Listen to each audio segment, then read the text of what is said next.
د ایران تلویزیون خوږو او معززو مینوالو سلام او مینه مو ومنئ په دې هیله چې ټول به راته ښه او صحتمند وئ.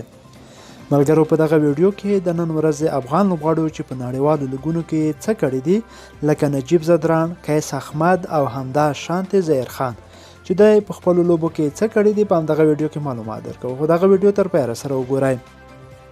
ملګرو مخکې له دې چې ټول معلومات درکوو زه همدغه ویډیو لایک او زموږ یوټیوب چینل د هر ډول سپورټي معلوماتو لپاره سبسکرایب کړئ. نجیب الله زدران د بي پي ایل په نننۍ لوبه کې 11 منډې وکړې خو لوبډله یې بریالی نشوه کړی او په 12 منډو یې ډاکا لوبډلې ته ماتې وخوړه. د بنګلادیش تجارتي لیګ په 11مه لوبه کې ډاکا او کولنا لوبډلو ترمنځ ترسره شوه. په پیل کې د لوبې پچه کولنا لوبډلې وګټله او لومړی ډاکا لوبډلې ته توپ وهنې بلنه ورکړه.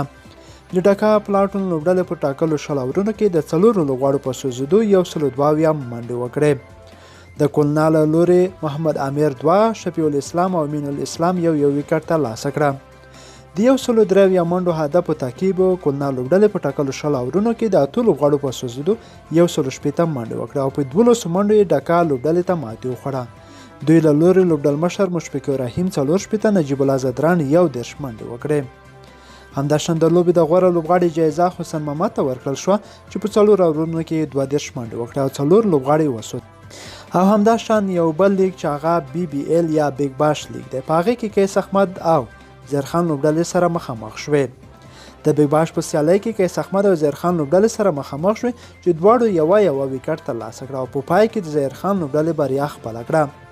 د بیګ باش تجارتي لیګ په نننۍ لوبه کې برسبین هیټ او هوربورډ لوبډلې سره مخ شوې. په پیل کې لوبه پچه هوربورډ لوبډلې وګټله او لومړی برسبین هیټ لوبډلې ته توپ وهنې بلنه ورکړه.